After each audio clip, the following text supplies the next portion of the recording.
Welcome to cinema updates. இன்னைக்கான அப்டேட்ல ரஜினி சாரும் கமல் சாரும் இணைந்து ஒரு படம் நடிக்க போறது எல்லாருக்குமே தெரியும்.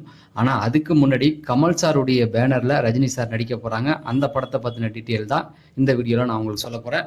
நீங்க இன்னும் நம்ம சேனலை சப்ஸ்கிரைப் பண்ணா சப்ஸ்கிரைப் பண்ணிட்டு இந்த வீடியோ நீங்க லைக் பண்ணா இன்னும் ஒரு 4 பேருக்கு இந்த வீடியோ சஜெக்ஷன் ஆகும். அதனால அந்த லைக் பட்டனை அப்படியே தட்டி விட்டுருங்க. So Rajini sir Kamal sir இவங்க 2 பேருமே பல வருடத்திற்கு முன்பு ஒன்னா நடிச்சிருக்காங்க. அதாவது 80 காலகட்டங்களில் அவங்க 2 பேரும் ஒன்னா நடிச்சது பல பேருக்கு தெரியும். இப்போ இருக்க 2K கிட்ஸுக்கு யாருக்குமே அதெல்லாம் தெரியாது. அதுக்கப்புறம் ஒரு குறிப்பிட்ட காலத்துக்கு அப்புறமேட்டுக்கு 2 பேரும் ஒன்னா நடிச்சா வருமானம் 2 பேருக்கும் கம்மியா வருது அப்படின்னு சொல்லி 2 பேரும் தனித்தனியா நடிச்சாங்க. ஆனா பல சந்தர்ப்பங்கள்ல இவங்க 2 பேரும் ஒன்னா நடிக்க வேண்டிய ஒரு சூழல் வந்தாலும் அவங்க 2 பேரும் சேர்ந்து நடிக்கல. ஆனா 2 பேருக்குமே ஒரு கருத்து வேறுபாடுகள் சில காலகட்டங்கள்ல இருந்தது. அதுக்கப்புறம் இப்போ ஒன்னாயிட்டாங்க. இந்த சூழல்ல என்னாச்சு அப்படின்னு பாத்தீங்கன்னா, ரஜினி சாரும் கமல் சாரும் இப்ப சேர்ந்து நடிக்கிற மாதிரி ஒரு அறிவிப்பு வந்தது. அந்த படத்துடைய டைரக்டர் யாரு, யார் தயாரிக்க போறா, இந்த மாதிரியான விஷயங்கள் நிறைய வந்துகிட்டு இருந்தது. ஆனா ரஜினி சார் இப்ப கிடையாது, இன்னும் டைம் இருக்கு அப்படிங்கிற மாதிரி சொல்லியிருந்தாங்க. ஆனா அதுக்கு முன்னாடியே கமல் சாருடைய பேனர்ல ரஜினி சார் நடிக்க போற ஒரு அறிவிப்பு வந்திருக்கு. அந்த படத்தை இயக்க போறது யாருன்னா சுந்தர்சி.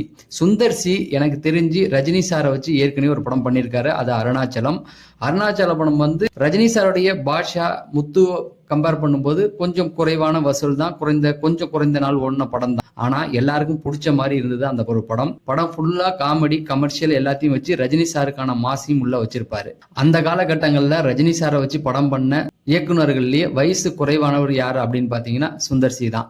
அதுக்கப்புறமேட்டுக்கு சுந்தர்சி விஜயை வச்சு ஒரு படம் பண்ண ட்ரை பண்ணாரு, அது முடியாம போச்சு. இப்ப சுந்தர்சி ரஜினி சாரை வச்சு படம் பண்ண போறாரு.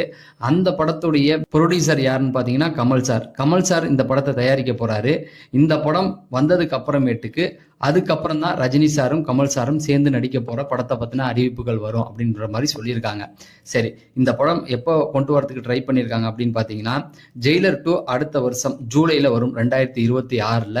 அதே போல சுந்தர்சி டைரக்ஷன்ல நடிக்க போற படம் பாத்தீங்கன்னா 2027 பொங்கலுக்கு கொண்டு வரதுக்காக முயற்சி பண்ணிக்கிட்டு இருக்காங்க. ஸோ எப்படி பார்த்தாலும் சுந்தர்சி கமர்ஷியலா காமெடியா வச்சு படத்தை கொண்டு போயிடுவாரு. கண்டிப்பா இவர் பண்ற படம் பெரிய அளவுல ஹிட் ஆகும் அப்படிங்கிறது தான்.